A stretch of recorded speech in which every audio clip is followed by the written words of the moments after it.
Stay tuned for the Joan Quinn Profiles. Joan served the state of California as a member on the Arts Council and on the Film Commission. She was formerly on the Architectural Commission and fulfilled 2 terms on the Fine Arts Commission for the city of Beverly Hills. As an editor for Andy Warhol's Interview magazine, Condé Nast Publications, and the Hearst Corporation, Joan covered the world of fashion, the mysteries of food, the excitement of theater, and the international art scene. She continues to find people who are on the cutting edge of their professions. Here's Joan AGAJAINIan Quinn. Hi, I'm Joan Quinn, and welcome to the Joan Quinn Profiles. We're taping here at the Hollywood Museum in the historic Max Factor building, and I'm with guests, musicians, Eddie Izm and actress Lisa Dwan. Electronic composer Eddie Rangel Izm was born in San Diego and attended several high schools in Southern California. He got a GED and he attended Mesa Community College. He said he didn't finish high school or college and is self-taught in nearly everything. He's not only a composer, but he's a DJ. So are you self-taught in DJ and composing? Oh, 100%. Really? Yeah, I would say that that particular art form is highly dependent on technology, and I happen to have come up in an age where technology aids you in just about everything. And for me, I had a really sporadic and disjointed childhood. That was kind of why my education was so all over the place. You had so many high schools you attended. You must not have gone to them for more than half a semester each. Yeah, I mean, I'm kind of the product of a lackluster public education system and a fundamental lack of scholarly discipline on my part. Moving together? Both of those combined don't really make for the most astute academic types, I would say.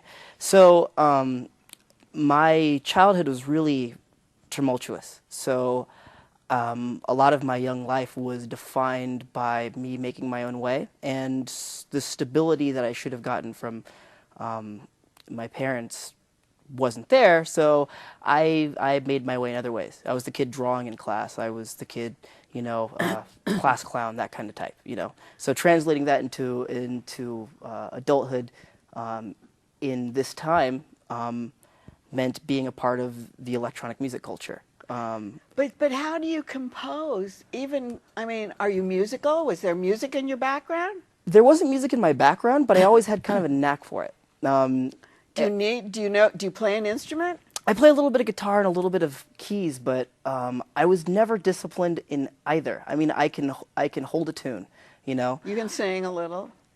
If it's required of me. Because, you know, we're talking about music, we're talking about DJs, we're talking about composing. Sure. And you don't have to compose on your guitar, right? You don't have to compose. I think the interesting thing about the way that I make music is that I can pull from an entire universe of sounds. And it's not playing the guitar or playing the piano, it's making an instrument that doesn't exist and learning how to play it on my own. So how did you learn how to DJ? DJing came, I think, as the natural progression of learning to compose music electronically. It was just the next logical step. Yeah. And, you know, part of my rebellion, I guess, as a teenager was, you know, being a part of the electronic music culture.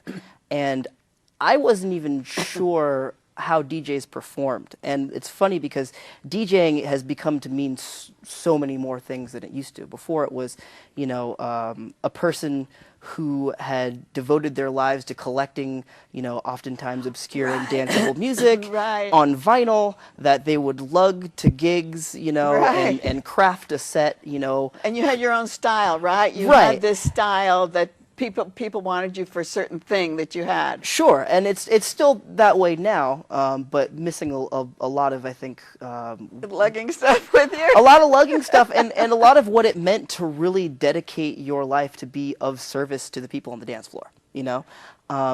On the dance floor. On the dance floor. In the dance world. At the club level. At the club level, or the warehouse, or the forest, or the desert. I mean, the particular brand of electronic music that I do is a result of rave culture, which in this day and age isn't really the same. But, you know, raves, by definition, are illegal parties. Yeah, So. but do you still do that? I mean, it's illegal, but can you still do that? I mean, I still DJ. I've been stepping back into that world. Primarily, what I find the most joy in is the process of creating music electronically. I think the interesting thing that you talk about being a DJ in the LA club land and how it had its own distinct qualities, clubhouse or club land, so to speak. Are all those clubs distinctive, or do they all have a similar thing that runs through them? Is LA different from San Francisco, from San Bernardino, from New York? That's what I'm wondering.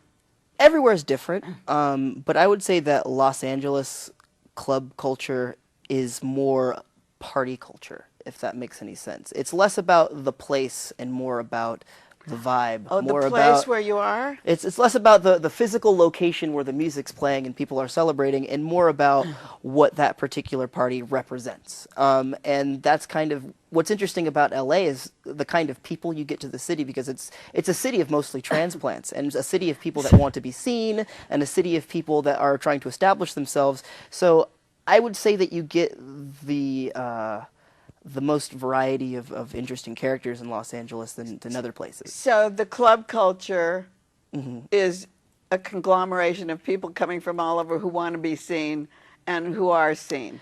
And what about your music? How do you work the music with that?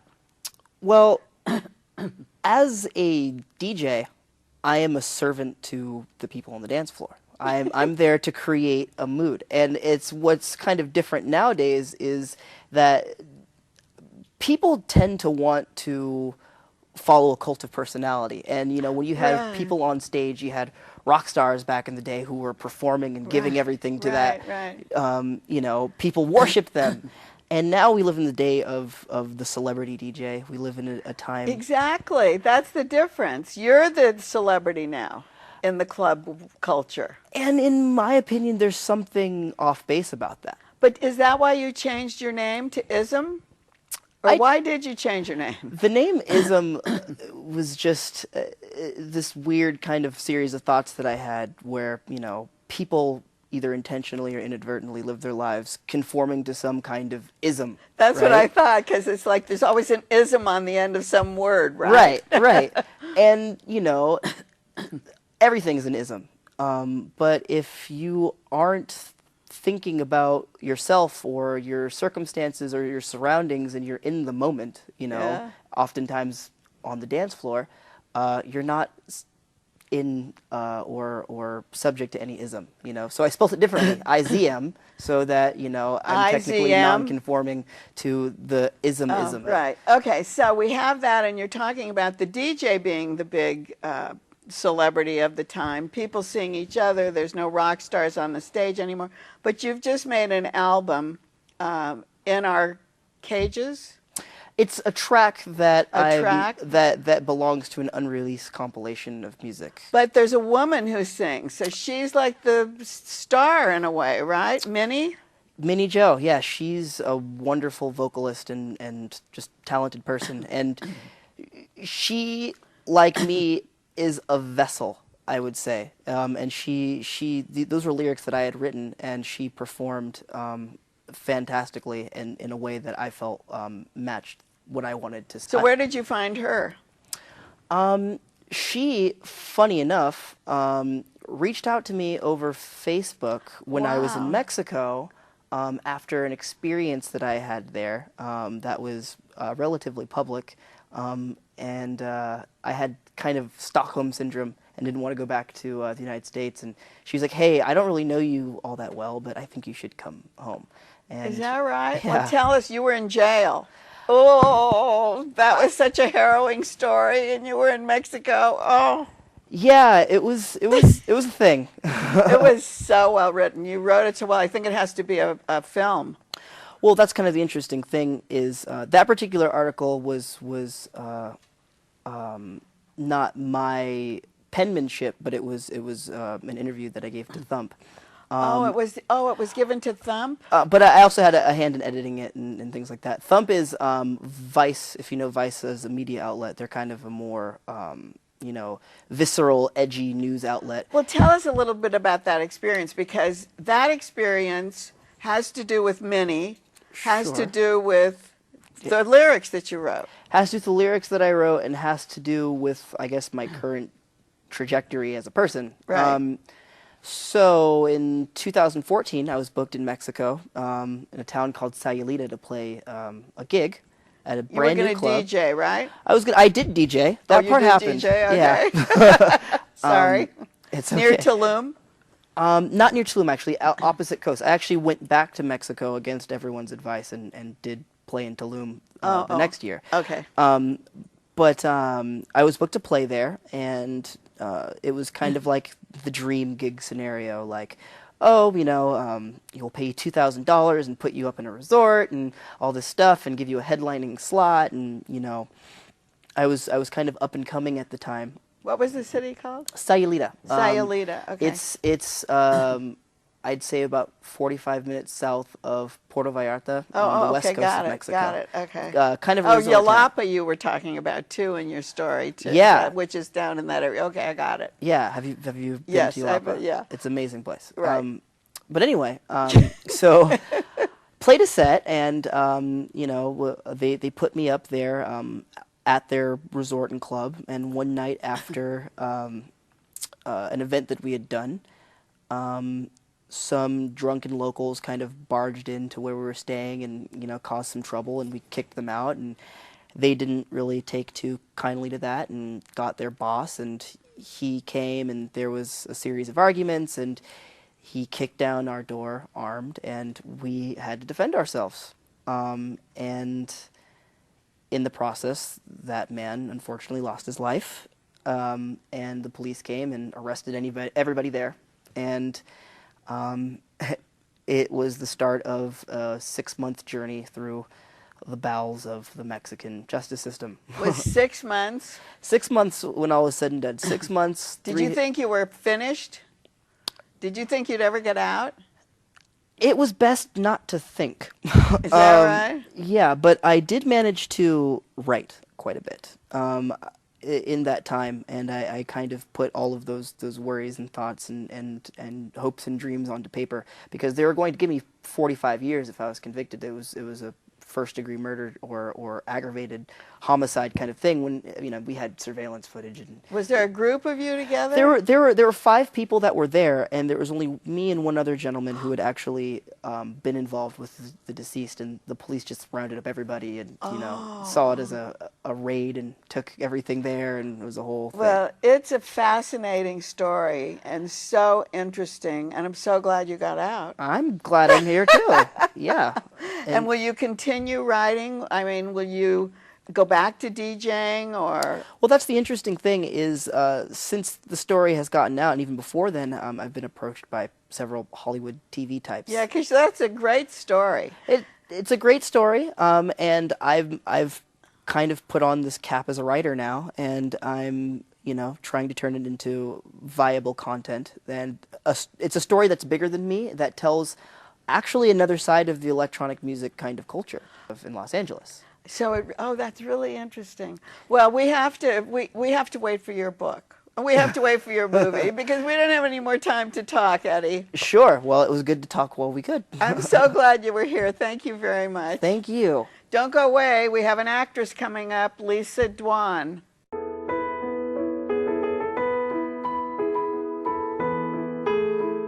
Hi, I'm Joan Quinn, and welcome back to the Joan Quinn Profiles. We're taping here at the Hollywood Museum in the historic Max Factor building, and we're with actress Lisa Dwan, who was born and raised in Ireland and went to England at the age of 14 to attend ballet school. You've seen her on stages around the world, and now she's on the Broad stage with her Beckett trilogy. So how does a person leave home at 14? Weren't you afraid?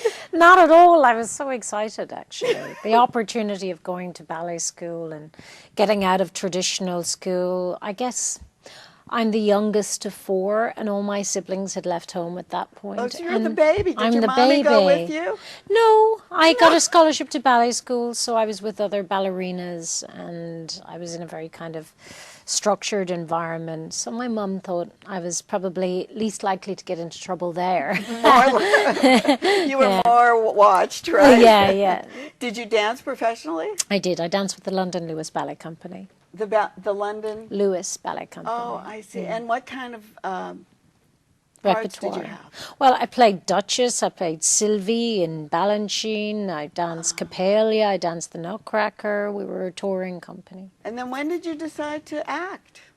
So I had returned back to Ireland, and I thought I'd become an academic, and like the rest of my siblings, although I really didn't want to do that. And I met this person in the street, and they said, "You're a Dewan, you must be able to act," because my father and all of his sisters were great on stage in amateur That's what I was theatre. going to ask. Yeah. So they were from, you were from an acting family. Background, yeah. And I said, must I? And so I auditioned for the Galway Youth Theatre, and I got in, and then I got cast as Jacquees in As You Like It, and I was performing during the Galway Arts Festival that year, and an agent came and spotted me and sent me for 3 auditions in Dublin, and I got all 3. One was a Walt Disney film, Tony Bill, a resident of California. In Venice. Yeah, that's Tony right. Bill, That's right. And the other was an American TV series called Mystic Nights of Tir na Nog. So I did 56 episodes of that. Were you filming it there or Yeah. here? Oh, kind of. We did CGI here, and we did all the principal photography in Were you in Ireland? Ireland. Yeah. You were in Ireland. And then I got cast in a play. So all 3 pieces, I was starting almost immediately, or jobs. So you I went moved to Dublin. right from the stage to movies and TV. Did you take acting lessons at all? No. And I was going to, like, there's a big kind of drama school in Dublin, the Gaiety School of Acting, and I went to audition.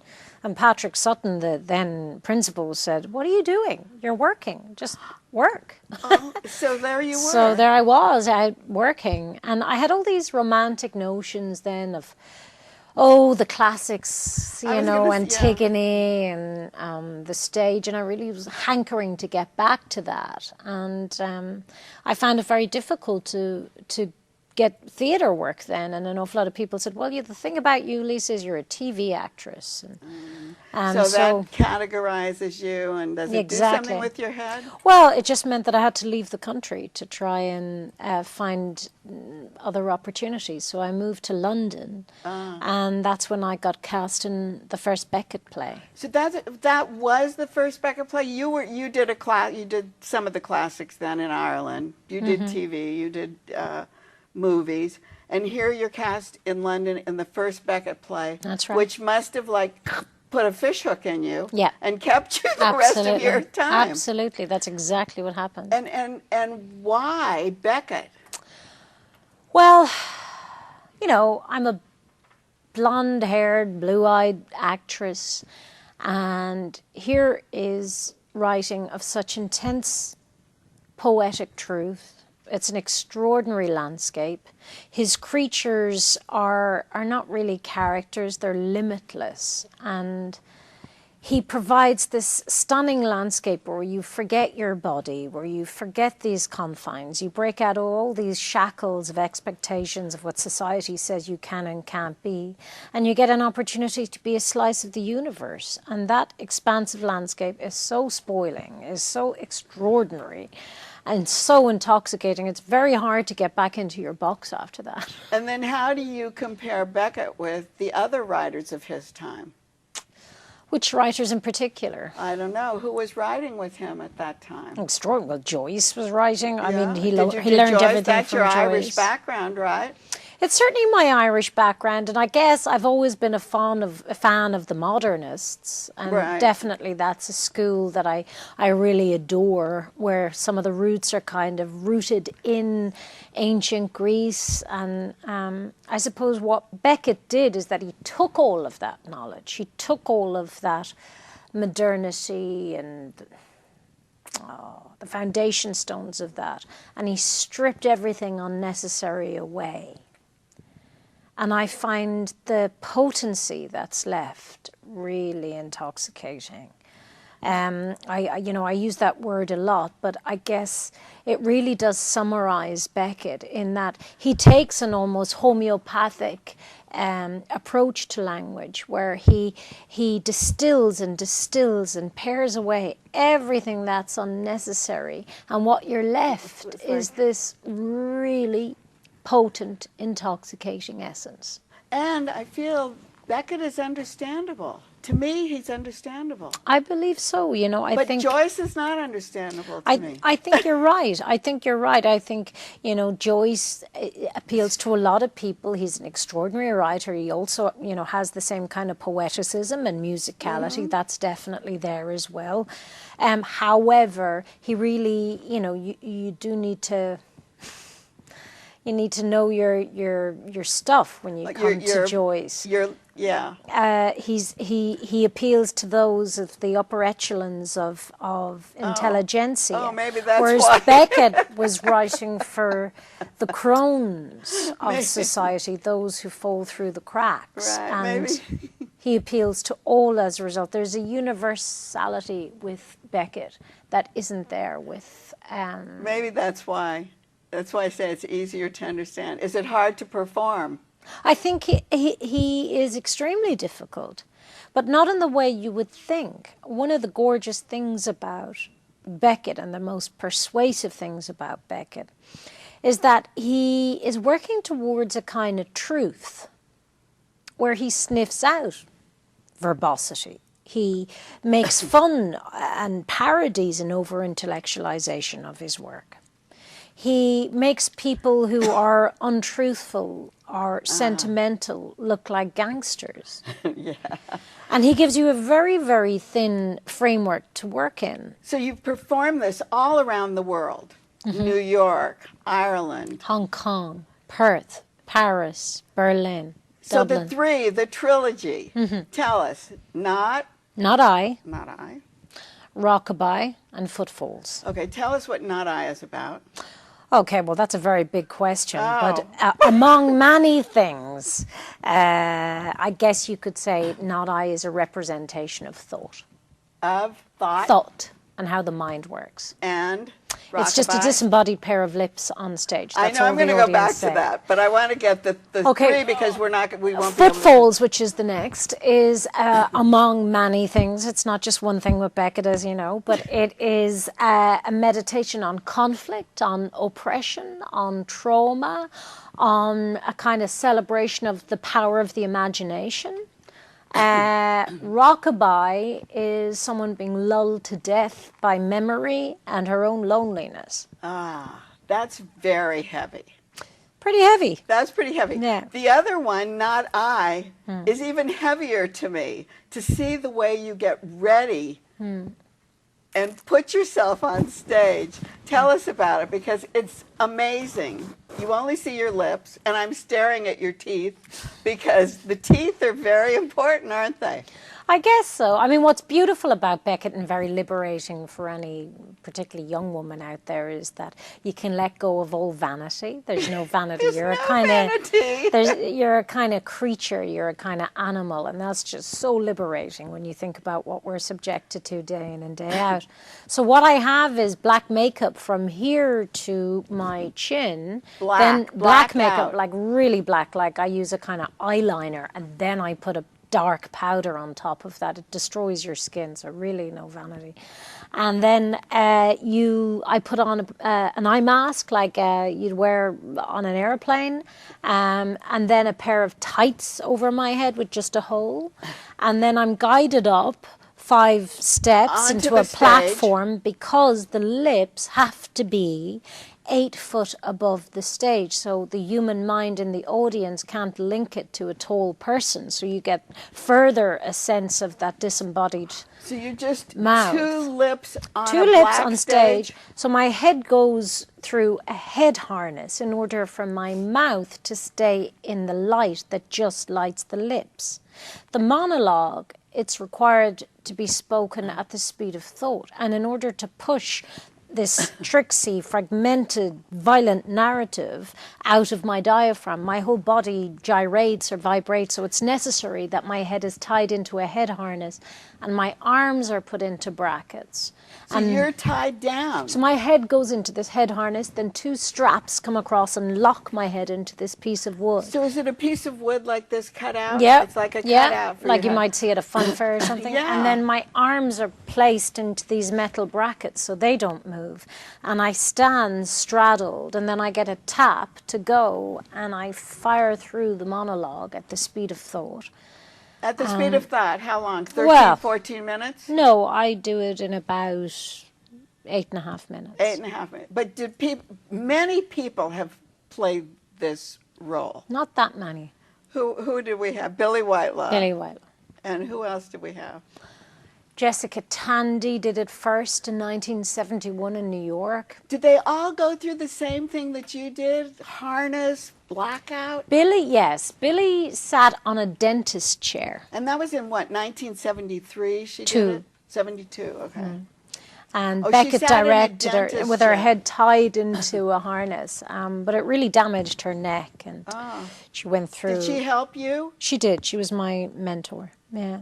So is that how you got into Beckett? Or No, I actually got cast first, and I performed it in 2005 without meeting Billy. Oh, really? Then I met her a year later, and that's when she rang me up out of the blue, and she said, I want to give you his notes. I need to give you his notes. Can you come round, please? Wow. And I came round to her house, and we started working together. And then in 2009, I performed it with her direction. And then I was performing it in the Royal Court when Walter Asmus, who'd heard about me for a number of years but thought I was too young to be doing Beckett or something, rolled his eyes when he heard this girl in her 20s was attempting Beckett. So he waited until I was in the Royal Court, and he came on his own volition and watched 2 performances and came backstage on the next night and said, I'd like to direct you in Beckett's other 2. And he suggested putting Footfalls and Rockabye together. Oh, he did. I wondered about that. Was that the first time? It's You the did first it time. The first time? It's the first time anyone has ever played these 3 roles together, but also it's the first time that anyone has played both roles in Footfalls. Usually is played by 2 actresses, and I play both roles. I see. The other thing they call verbal diarrhea. Yeah, that in a would way, be that would be a good description. Kind of. And before we leave, you're not going to play this anymore. It's time to hang up the lips. I've played it now for 11 years. It's been an extraordinary, spoiling, beautiful privilege. I've taken it all around the world. I've played to audiences everywhere from Hong Kong to New York to London 5 times. I've had a wonderful ride, but it takes its toll and it costs a lot, and I have some in my being? every part of me, and it's time to hang it up for a while. Will you coach or Of help course. people with their Beckett I have an obligation, interpretation? and I would absolutely help if what I have to say can be of any help. You know, I don't believe in the whole kind of laying on of hands. I think whoever comes up the next generation playing Beckett have to make it their own. And they have to make it very personal. And Beckett will root out and make any kind of affectation look ridiculous. So they really have a kind of narrow prism to try and do that. But I don't believe in a kind of particular style of performing Beckett either. And I think that can be a bit dangerous. So we can see you at the Broad. You can. And then you're going to Ireland, then you're going to New York. And Going then to Ireland first, then back to the Broad, then New York, and then I'm So done. everyone, go see Lisa Dwan before she hangs up her mask. Thank you very much. Thank you very much. Such a privilege. Thank you. And thank you for being with us. Keep writing to Jay.